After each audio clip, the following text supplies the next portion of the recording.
దేవుని పిల్లలారా, ఈ కీర్తన చూసినట్లయితే ప్రధాన గాయకునికి దావీదు కీర్తన అని రాయబడింది. ఈ 20వ కీర్తన ఎవరు రాశారంటే దావీదు రాశాడని పరిశుద్ధాత్మ స్పష్టంగా తెలియపరుస్తున్నాడు. ఏ సందర్భంలో రాశాడంటే, ఒక పక్కన యుద్ధం జరుగుతుంది, ఒక పక్కనేమో సైనికులు ఉన్నారు. ఆ యుద్ధ సమయంలో దేవుడి మీద ఆధారపడుతూ దేవుడే రక్షించాలి, దేవుడే ఆదుకోవాలి, దేవుడి విజయం ఇవ్వాలని ప్రార్థన చేస్తూ దేవుడు ఖచ్చితంగా ఆయన మీద ఆధారపడే పిల్లలకి ఖచ్చితంగా ఆయన తోడుగా ఉంటాడని, సహాయం చేస్తాడని, విజయం ఇస్తాడని చెప్తూ ఆయన ఈ లోకంలో ఎవరైతే దేవుడి మీద ఆధారపడతారో వారి పట్ల కార్యం జరిగిస్తాడని ఈ కీర్తనకారి స్పష్టంగా రాసుకుంటూ వచ్చాడు. ఆమేన్, హల్లెలూయా. దేవుని పిల్లలారా, జాగ్రత్తగా ఉన్న వాక్యం. ఈ లోకంలో మనం బ్రతికినంత వరకు కూడాను శోధనలు, కష్టాలు, ఇబ్బందులు, కోరికలు, రకరకాల సమస్యలు, బాధలు మనకు ఉంటూనే ఉంటాయి. అయితే ఏది వచ్చినా కూడాను దేవుడు మాత్రం విడిచిపెట్టే దేవుడు కాదు. నీకు ఏది రాని అప్పుడు చేసిన పని ఏంటంటే, దావీదులాగా మనం దేవుడి సన్నిధికి వచ్చి ఆయన మీద ఆధారపడి ఆయన సహాయం కోరుకోవాలి. ఆమేన్, హల్లెలూయా. అక్కడ మొదటి వచనం అంటాడు, అక్కడ ఆపత్కాలమందు యెహోవా నీకు ఉత్తరమిచ్చును గాక, యాకోబు దేవుని నామము నిన్ను ఉద్ధరించును గాక, పరిశుద్ధ స్థలములో నుండి ఆయన నీకు సహాయము చేయును గాక. ఆమేన్, హల్లెలూయా. ఆపత్కాలమందు యెహోవా నీకు ఉత్తరమిచ్చును గాక. మన దేవుడు ఏ సమయంలో ఉత్తరం ఇచ్చాడండి? ఆపత్కాలం. ఆమేన్, హల్లెలూయా. మనుషులు ఎప్పుడు తప్పించుకుంటారంటే మనకు ఆపదలు ఉన్నప్పుడు తప్పించుకుంటారు. కానీ దేవుడు ఆపత్కాలంలో ఆయన ఉత్తరం ఇచ్చే దేవుడు అని వాక్యం సెలవిస్తూ ఉంది. ఆమేన్, హల్లెలూయా. ఒక పక్కనేమో గొలియాతు సవాలు విసురుతున్నాడు, మరో పక్కన ఇశ్రాయేలు జనాంగం సైనికులందరూ కూడా ఒడిగిపోతున్నారు. రాజు సైతం గొడ్డు మీద కూర్చుని ఆ గొలియాతు చేత ఒడిగిపోతున్నాడు. మరి ఎవరు సహాయం చేస్తారు? అవతల శత్రువు కెరటాలు వేస్తున్నాడు, రండి నన్ను కొట్టి చంపండి అంటే వీళ్ళందరూ బెదిరిపోతున్నారు. మరి ఇప్పుడు ఏం చెయ్యాలి? ఇప్పుడు ఆపద ఎవరికి వచ్చింది? ఇశ్రాయేలు జాతి అంతటిగా వచ్చింది. ఇప్పుడు వాడేమంటాడు తెలుసా? మీరు మనం యుద్ధం చేసుకుంటే అవసరంలా, నన్ను కొట్టండి, నన్ను ఒక్కడు కొట్టండి, మీరు నేను ఓడిపోతే కనుక మా దేశం అంతా మీకు లోపడతాం, లేదా మీరు ఓడిపోతే కనుక మీ దేశం నాకు లోపడాలంటున్నాడు వాడు. మరి ఎవరు విడిపిస్తారు దేశాన్ని? ఆమేన్, హల్లెలూయా. పక్క దేశంలో యుద్ధం జరుగుతూ ఉంటేనే మనకు కావాల్సినవి లేకపోవడం వల్ల మనం చాలా ఇబ్బందులు పడుతున్నాం కదా. అక్కడికి లాస్ట్కి తినే తిండి కానీ, గ్యాస్ కానీ, పెట్రోల్ కానీ, డీజిల్ కానీ ఇవన్నీ కొదువు ఉన్నాయని లాస్ట్కి మన అధికారులే ఏం చేయలేకపోతున్నారు కదా. మరి దేశానికి వచ్చిన కొత్త దేశ నాయకులు తీర్చకపోతే ఎవరు తెలుస్తారు? ఇంకా వాళ్ళు ఏం చేసింది చేయలేకేమన్నారు? తగ్గించుకోండి అమ్మా, ప్రయాణం తగ్గించుకోండి అమ్మా, లేకపోతే టిఫిన్ మానేసి అన్నం వండుకోండి అమ్మా గ్యాస్ మీద, ఏం చేయలేమంటున్నారు. అవునంటారు కదంటారా? ఆమేన్, హల్లెలూయా. అది ఇంట్లో సమస్య కాదంటే దేశ సమస్య. ఇప్పుడు ఇశ్రాయేలు ప్రజలు ఒక పక్కన ఉన్నారు, గొలియాతు ఒక పక్కన ఉన్నాడు, సవాలు విసురుతూ ఉన్నాడు. మరి ఎవరు తీరుస్తారు ఆపద నుంచి? ఆమేన్, హల్లెలూయా. మరి ఎవరేం చేస్తారు? దావీదుకి దేవుడి గురించి తెలుసు కాబట్టి ఆయన ఆపత్కాల సమయంలో ఆదుకునే దేవుడు కదని దేవుడి సహాయం కోరుతూ దేవుడి మీద ఆధారపడ్డాడు. ఆమేన్, హల్లెలూయా. యాకోబు దేవుని నామము నిన్ను ఉద్ధరించును గాక, పరిశుద్ధ స్థలం నుండి ఆయన నీకు సహాయం చేయును గాక. హల్లెలూయా. మన దేవుడు ఎవరంటే పరిశుద్ధ స్థలంలో నుండి నీకు సహాయము చేసే దేవుడు. ఏ స్థలము? పరిశుద్ధ స్థలం అన్నాడు. పరిశుద్ధ స్థలం అంటే ఏది? పరిశుద్ధ స్థలం అంటే ఏది? మందిరం. మందిరం మందిరం మనది కాదండి, ఆయనదండి. ఇది పరిశుద్ధమైన మందిరము కాబట్టి, పరిశుద్ధమైన దేవుడు ఉంటాడు కాబట్టి ఇక్కడికి వచ్చి మనం మొరపడితే వాక్యం సెలవిస్తూ ఉంది, నా మందిరము ప్రార్థనా మందిరము. ఆమేన్, హల్లెలూయా. ఆదివారం దేవుడి దగ్గరికి ఎందుకు రావాలంటే, మందిరానికి ఎందుకు రావాలంటే, నీకు ఎటువంటి కష్టాలు, శోధనలు, ఇబ్బందులు, ఆపదలు ఎన్ని ఉన్నా అవన్నీ పోయే మార్గం ఏదన్నా ఉన్నదంటే అది మందిరమే. హల్లెలూయా. అందుకని ఎందుకనంటే ఆయన అంటాడు కదా, 6 రోజులు మీ నాది, నాది కాబట్టి నేను వస్తానని చెప్పాడు ఆయన. ఎక్కడ ఇద్దరు ముగ్గురు ఉంటారో వస్తానండి, దేవుడి సమాజంలో దేవుడు ఉండడం వారికి సెలవిస్తూ ఉంది. దేవుని పిల్లలారా, అందుకని మనం చేసిన పని ఎటువంటి కఠినమైన సమస్యలకైనా, బాధలకైనా, రోగాలకైనా మందు ఏదైనా ఉందంటే దేవుని మందిరము. ఆమేన్, హల్లెలూయా అని చెప్తుంటాడు అక్కడ. సియోను నుండి నిన్ను ఆదుకొనును గాక, ఆయన నీ నైవేద్యములన్నిటిని జ్ఞాపకము చేసుకొనును గాక, నీ దహన బలులను అంగీకరించును గాక. ఆమేన్, హల్లెలూయా. సియోనుల నుండి నిన్ను ఆదుకొనును గాక. మన దేవుడు సియోను నుంచి ఆదుకుంటాడు. సియోను అంటే ఎత్తైన స్థలం. పరలోక రాజ్యంలో ఎవరున్నారు? ఇప్పుడు తండ్రి కుడిపార్శ్వన యేసుక్రీస్తు ప్రభుల వారు ఉన్నారు. అంటే నీ దేవుడు ఇక్కడ పరిశుద్ధాత్మను పనిచేస్తున్నాడు. ఒకవేళ దేవుడి దగ్గర ఇక్కడికి పరిస్థితులు బాగుంది అనుకోండి, ఆ పైన దేవుడు నిన్ను చూసి నిన్ను ఆదుకుంటాడు. ఆమేన్, హల్లెలూయా. అంత గొప్ప దేవుడు మనకు ఉన్నాడండి. ఆయన విడిచిపెట్టే దేవుడు కాదండి. ఆమేన్, హల్లెలూయా అని చెప్తూ మనం అంటాడు అక్కడ, నీ కోరికను సిద్ధింపచేసి నీ ఆలోచన యావత్తును సఫలపరచును గాక. హల్లెలూయా. నీ కోరికను సిద్ధింపచేసే దేవుడు. నేను పిల్లలారా, మన లోపల బోడు కోరికలు ఉంటాయి, అవునంటారు కదంటారా? మన పిల్లలు అడిగి తీర్చవచ్చు, తీర్చలేకపోవచ్చు. మన పిల్లలు అడిగే వాటికి మన దగ్గర డబ్బులు ఉండొచ్చు, లేకపోవచ్చు. మరి దేవుడి దగ్గర కొద్దిమందంటారా? ఆమేన్, హల్లెలూయా. అందుకనే మనకి ఏదైనా కోరుకున్నాయి అనుకోండి, మందిరం వచ్చి మనం ఏం చేయాలి? మనం ప్రార్థన చేసుకుంటే దేవుడి చిత్తానుసారంగా మన కోరికలు ఏం చేస్తాడంట? సిద్ధింప చేసి నీ ఆలోచన యావత్తును సఫలపరచును గాక. హల్లెలూయా. మన ఆలోచనలన్నీ సఫలపరుస్తాడండి. మనం ఏం చేయాలనుకుంటున్నామో, ఎలా తలంచాలనుకుంటున్నామో, ఏ పని ఎలా చేయాలనుకుంటున్నామో, మన ఆలోచనలు అన్ని కూడా దేవుడు ఏం చేస్తాడంట? సఫలపరిచే దేవుడైనా. హల్లెలూయా, హల్లెలూయా. అందుకని మనం చేసిన పని ఏంటంటే దేవుడి మీద ఆధారపడాలి. ఎవరి మీద? దేవుడి మీద ఆధారపడాలి. చూడండి అక్కడ 5వ వచనం అంటాడు అక్కడ, నీ రక్షణ బట్టి మేము జయోత్సాహము చేయుచున్నాము. హల్లెలూయా. యెహోవా నీ రక్షణ బట్టి. ఇప్పుడు రక్షణ ఎవరి ద్వారా వచ్చింది? దేవుడి ద్వారా వచ్చిందండి రక్షణ అండి. దేవుడు రక్షించాడు. ఎలా రక్షించాడు? గొల్లియత్ అంటాడు, నిన్ను ముక్కలుగా చేసి ఆకాశ పక్షులకి వేస్తానంటాడు. దావీదు అంటాడు, యుద్ధము నాది కాదు నాయన, యుద్ధము యెహోవాదే, మరి ఆయన నిన్ను ఏం చేస్తాడని నేను చూడాలనుకుంటున్నాను అన్నాడు. ఇద్దరు వెళ్ళారు. అడుగు గత్తగత్తటిని వచ్చాడు, ఈయన వడిసేటు నేను రాయటని వెళ్ళాడు. ఒక్క దెబ్బకు పోర్లో పడ్డాడు. వాడి కత్తి తీసిన వాడి తల నరికాడు. ఇంతకు రక్షణ ఎవరిది? యెహోవాదే. ఆమేన్, హల్లెలూయా. దేవుని పిల్లలారా, మన దేవుడు ఎటువంటి దేవుడు అంటే ఆయనకి నువ్వు అప్పగించుకోవాలి కానీ, ఆయన మీద నువ్వు భారం పెట్టాలి కానీ, ఆయన మీద నువ్వు వాడుకోవాలి కానీ, నిన్ను పక్కన కూర్చోబెట్టి పని జరిగిస్తాడు ఆయన. ఆమేన్, హల్లెలూయా, హల్లెలూయా. అంత గొప్ప దేవుడు మన దేవుడు. అటువంటి గొప్ప దేవుడు మనం ఏం చేయాలి తెలుసా? ఆయన స్తుతించుకుని ఆరాధన చేసే పిల్లలుగా ఉండాలి. ఆమేన్, హల్లెలూయా అని చెప్తే అక్కడ 6వ వచనం అంటాడు, యెహోవా తన అభిషిక్తుని రక్షించడం నాకు ఇప్పుడు తెలియదు. ఆ పైన చూడండి, నీ ప్రార్థనలను యెహోవా సఫలపరచును గాక. హల్లెలూయా. మన దేవుడు ఎవరండి? మన ప్రార్థనలన్నీ సఫలపరిచేది.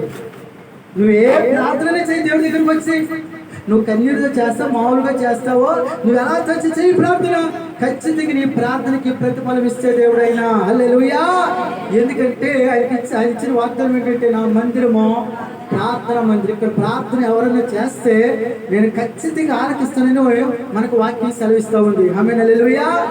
అందుకని మన మధ్య మందిరం ఉంది కాబట్టి ఖాళీ ఏదో ఆదివారము శనివారము కాకుండా మిగతా రోజులు ఖాళీగా ఉంటారు కదా మీరు. అప్పుడు ఎంచక్క సమయం చూసుకుని పనులన్నీ ముగించుకుని రోజుకు 1 గంట, 1 అరగంట ఆయన మందిరం వచ్చి ప్రార్థన చేసుకోండి. చాలా ఆశీర్వాదం నిజంగాను. ఆమేన్, హల్లెలూయా. నేను అలాగే చేసేవాడిని చదువుకున్నప్పుడు కానీ, కాలేజీకి వెళ్ళినప్పుడు కానీ. ఆ అలవాటు చేసుకున్నాను. ప్రతిరోజు కనీసం 1 అరగంట, 1 గంట దేవుడితో గడపాలి. ఎక్కడ గడపాలి? ఇంట్లో ఎలాగో ప్రార్థన చేసుకుంటాను నేను. ప్రత్యేక మందిరం దగ్గర ఉంది కదా, మందిరంలోకి వెళ్ళి ప్రార్థన చేయాలి. ప్రసిద్ధ స్థలం కదని ప్రతిరోజు ఏదో టైంని వెళ్ళి ప్రార్థన చేసుకునేవాడిని. ఆమె హల్లెలూయా.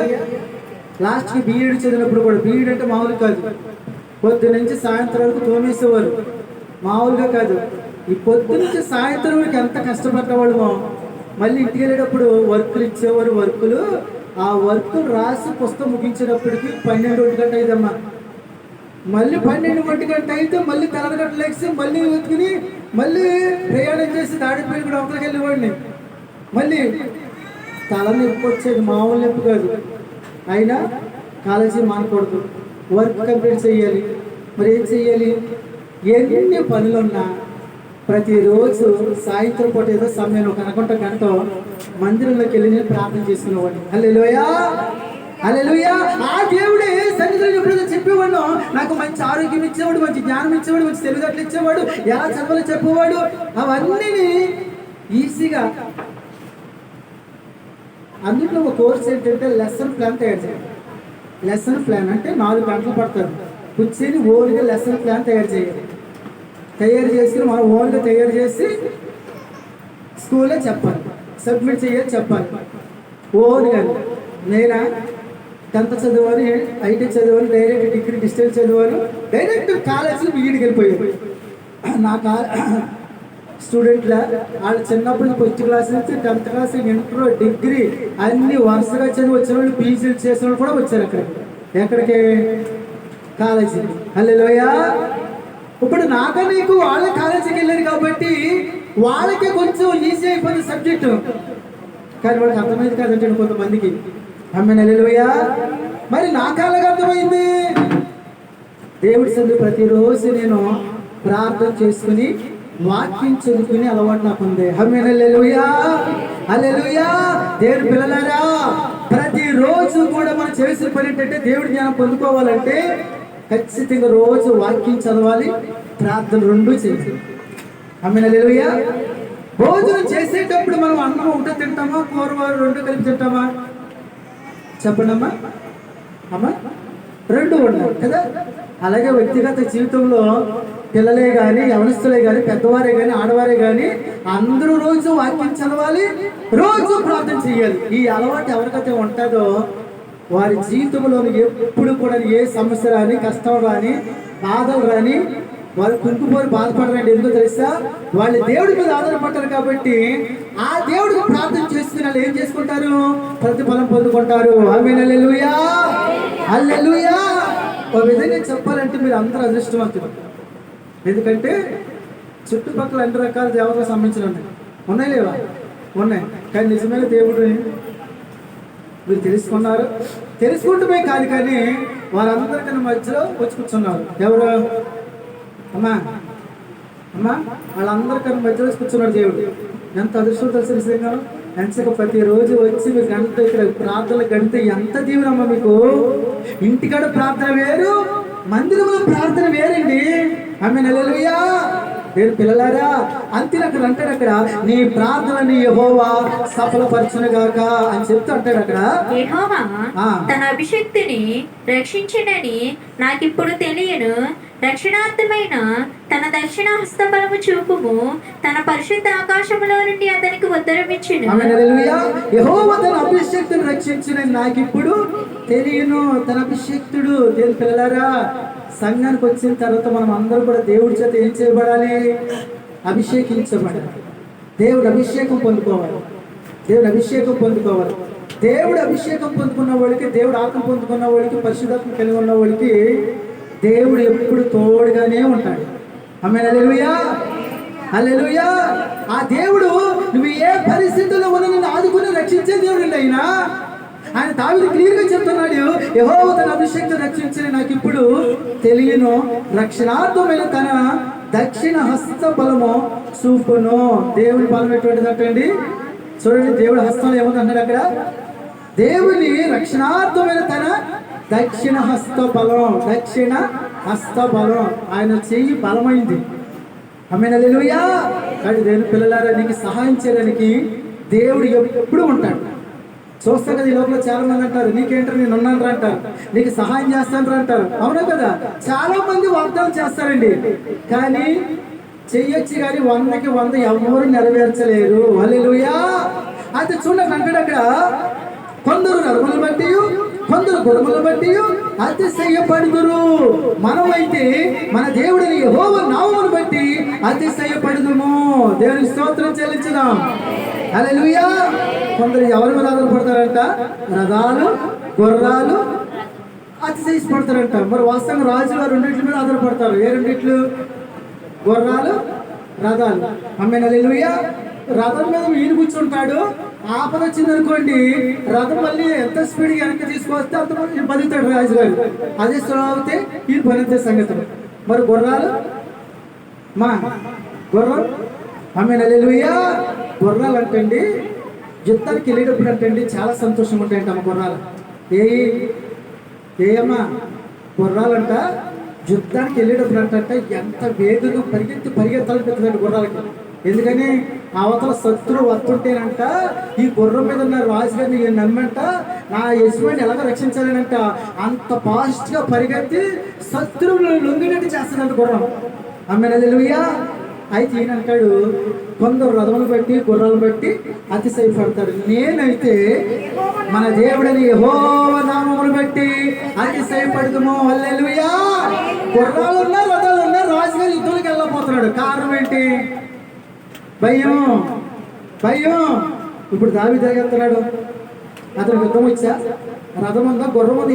ఏమీ లేదు. అయితే అతనికి ఉన్నది ఎవరంటే దేవుడు. హల్లెలూయా. ఏం పిల్లలారా, నీ దేవుడు ఎవరో తెలుసా? నీ పోడ ఉండే దేవుడే. అంతే. నీ పూర్తిగా నువ్వు దేవుడి మీద ఆధారపడు. పూర్తిగా దేవుడి మీద ఆధారపడు.